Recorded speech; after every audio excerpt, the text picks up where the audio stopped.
If you was like me at the tender age of 10 or 15 years old when this bad boy was released, then, well, it was a kick-ass time to be alive.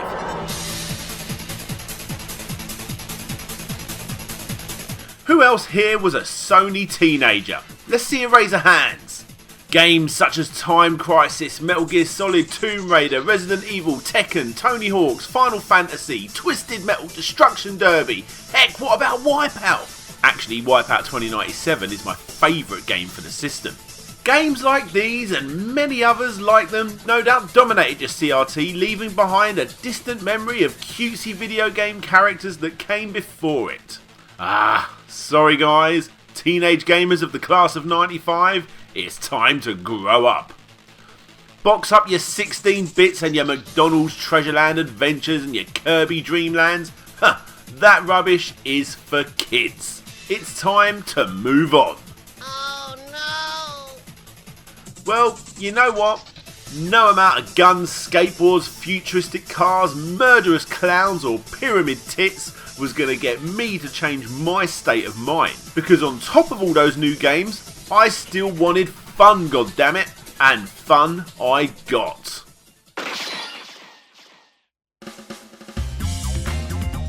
Games such as Vib Ribbon, Point Blank and Bishi Bashi Special scratched my wanting to try something new itch, whilst games like Klonoa, Pandemonium and Jumping Flash helped keep that younger minded self happy. However, if you ask me, there was one game series that really did set my mind into overdrive. Nothing like this had ever come before it. Well, in my eyes at least. PaRappa the Rapper. So, join me as we look into the funkiest hip-hop dog going, sorry Poochie, as we look into the history, the spin-offs, the sequels, and of course, the games. Welcome to Slope's Game Room.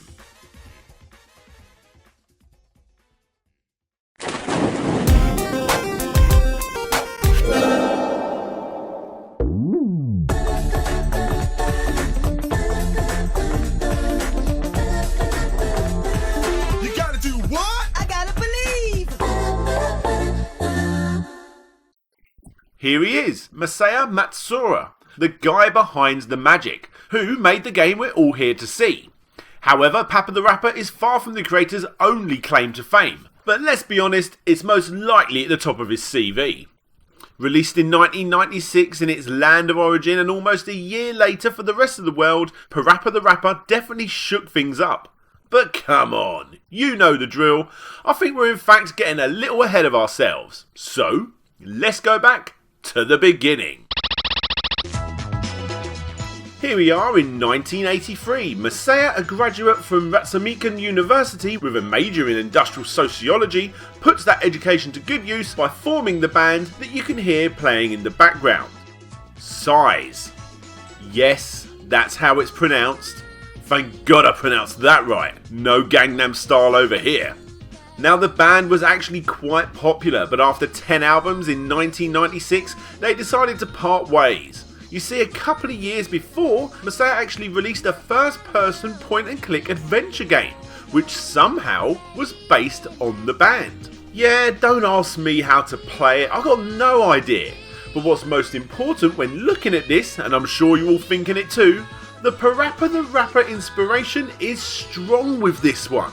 This is extremely rare, with copies hardly ever going up for sale, and when they do, only the most hardcore collectors know about it.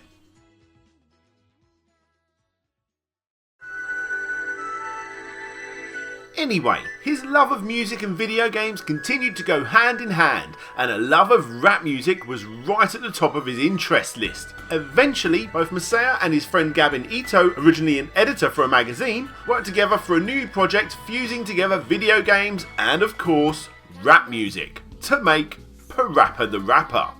They worked alongside a couple of rappers. Gavin would write the rough story, and Masaya and those rappers would just start jamming on the spot, coming up with lyrics as they went along.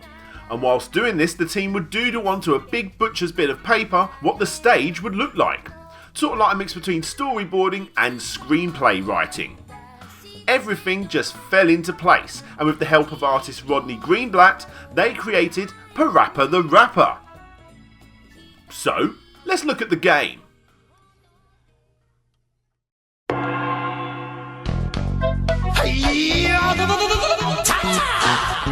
Kick, punch, it's all in the mind. If you wanna test me, I'm sure you'll find the things I'll teach ya. Be sure to beat ya. Nevertheless, you'll get a lesson from teacher now. As a kid, I played that first level over and over again, mainly because I had it on a demo disc. In fact, whilst making this episode, quite a few people, in the UK at least, told me they did the exact same thing. Was this the same for all of you guys stateside? Let me know. Either way, I did eventually get the game, and although that first level will always be the best in my opinion due to listening to it a million times more than the other levels, you will be happy to hear that the rest of the game is pretty damn good too. The plot is pretty basic, although quite bizarre in this overly colourful, simplistic looking world, and each stage consists of PaRappa, that's you, just doing things.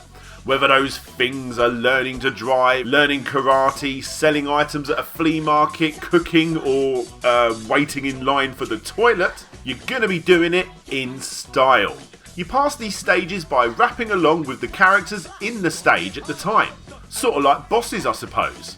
And no, I'm not talking about real rapping. And by the way, Sony, how the hell didn't this get made? Anyway, you do it by hitting corresponding buttons that you see on the screen on your PlayStation controller.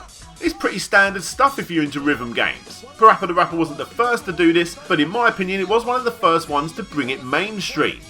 If you get confused about which button is square and which button is circle, then you're gonna struggle with this game. You really need to learn them. Looking at it, I suppose you could say the game is basically just Simon Says for the new generation. The better you do, the better your score on the game's rank system goes up. But that is not all. You can actually freestyle. As long as you hit the correct buttons at the right time, you can actually press more buttons during your turn to show off and earn more points. The only problem with this is, when you do learn it, you change from being a cool hip-hop dog to an annoying Tourette's glitch-like dog. Punch, punch, punch.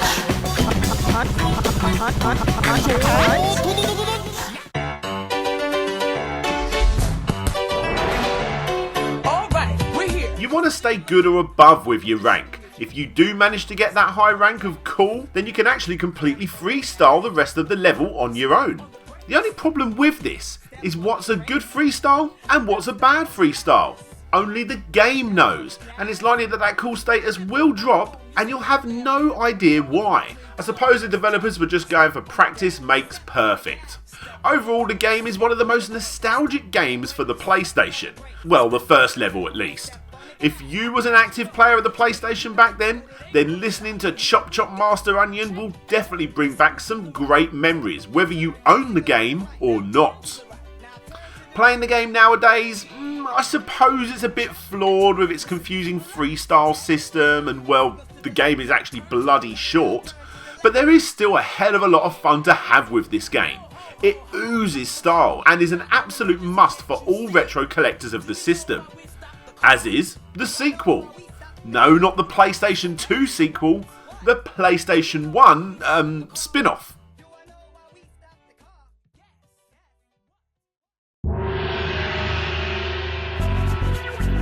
A follow-up to the classic game was most definitely requested by the fans, so the team got bigger, and in this instance, Masaya, due to how well the first game did, was given free reign to do whatever he wanted, no matter how much artist Rodney Greenblatt suggested otherwise. Was Masaya right not to listen? I'll let you be the judge of that. This time, you're not even playing as PaRappa the Rapper, but instead you're playing as UmJammer Lammy. This game pushed the system to its absolute limits and raised that already established style to another level. The story is still ridiculous as all hell, which adds to the game's charm. It even starts off the same way as the previous game, with the team going to the cinema to watch the same film. The levels are weird as hell. You end up using your guitar skills to put out a burning building, put a baby to sleep, flying planes and chainsawing trees to make guitars. Sure, the game is a lot harder than the original, but it's actually probably better. Nostalgia aside, that is. The music is more varied and the story is far more ridiculous, which is a good thing in this game.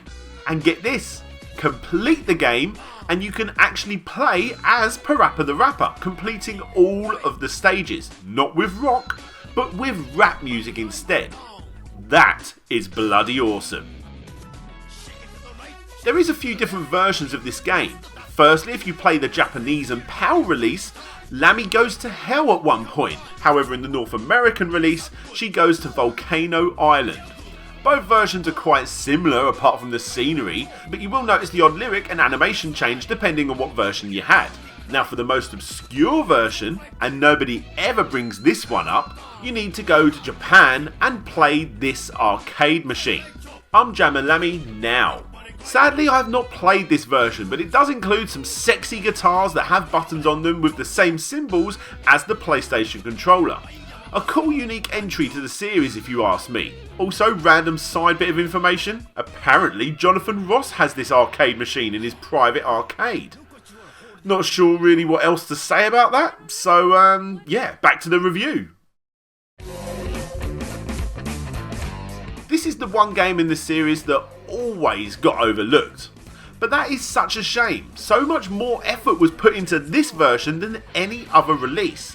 And although the learning curve is far greater, that reward of playing as PaRappa the Rapper at the end makes it all worthwhile. And hey, Chop Chop Master Onion is all the way through the game, so that makes up for not having him in there in the first place. Okay, so what's next? Well, in 2001 for Japan and 2002 for everywhere else, we got a direct sequel to that original PaRappa the Rapper game, with PaRappa the Rapper 2.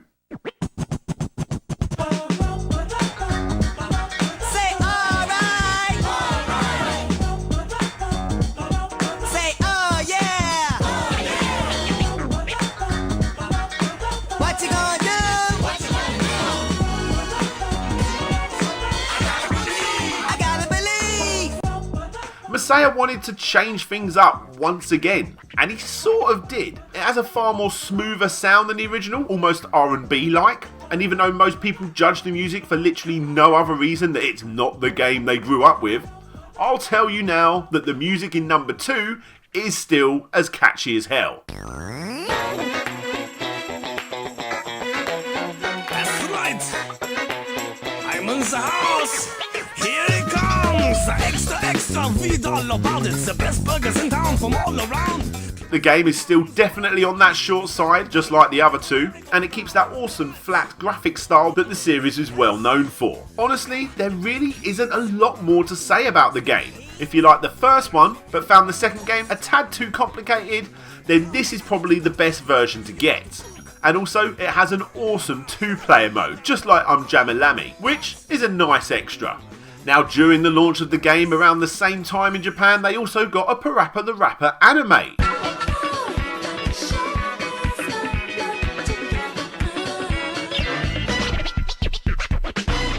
This blew my mind when I recently found out about it. It is very similar to the game. Most episodes find PaRappa the Rapper being outdone by Joe Chin and with a little "I gotta believe" works out a way of getting better at whatever task he just got served at.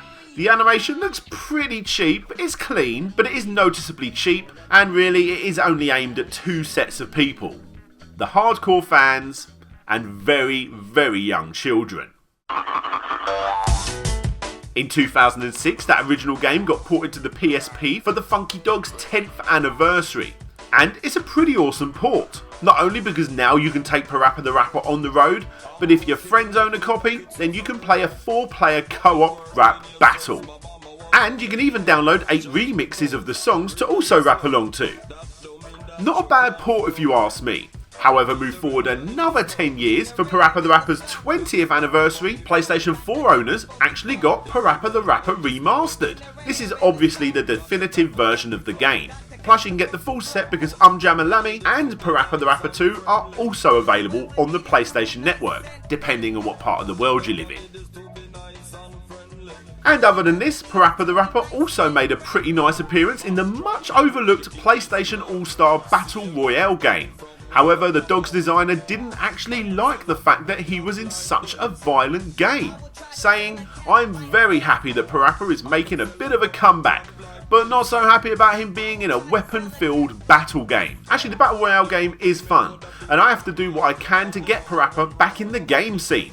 My hope is that Sony realises the golden true potential of PaRappa and asks me to design some new games. I've learned a lot, and I think PaRappa could be great again. Maybe that PlayStation 4 game is Sony testing the water for a new PaRappa the Rapper game. So, if you want to see a new one, you know what to do, go and buy it. Now, there really is only one other appearance of PaRappa the Rapper, and that was in another anime, titled, PJ Berry no Mogu Mogu Munya Munya. PJ Berry no Mogu Mogu Munya Munya. It has nothing to do with the anime before it, it's completely new. However, what is quite bizarre about it is the fact that every episode is about 90 seconds long. It's a bit strange if you ask me, especially considering the anime is more focused around PaRappa's DJing friend PJ Berry, but for curiosity's sake, I think it's definitely worth checking out. And that is it for PaRappa the Rapper. Other than plenty of merchandise, including a pretty sexy De La Soul version of Say I Gotta Believe from the second game available on picture disc vinyl, which I sadly don't own yet, PaRappa the Rapper is without a doubt one of the PlayStation's flagship mascots. I'm serious. It can stand right next to Sweet Tooth and Jack and Dexter and not be overshadowed. If it's been a while and you want a good pick up and play rhythm game, you're going to struggle to find a series with more style than this one. I have always loved the PaRappa the Rapper series, and here's hoping that Sony understands that the fan base is loyal and will buy another game. I personally believe it will happen. In fact, there has been rumblings of a PaRappa the Rapper mobile game in development. Okay, it's probably going to stay Japan exclusive, but when that new PaRappa the Rapper free game does eventually make it to the PlayStation 4, you can be damn sure to come back to this channel for a full, in-depth review. But for now, learning karate for the millionth time with Chop Chop Master Onion will definitely do.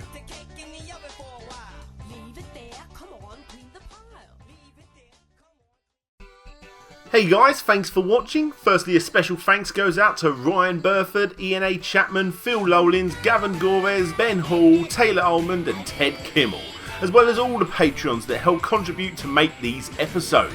If you want to check out my Patreon and get exclusive rewards, then click the link on the screen. Don't forget to subscribe and check that bell to be notified of all future episodes. And if you want to check out previous videos, then check the links on the screen. But for now, that's it from me. This is DJ Slope signing out, and hopefully I'll see you all next time.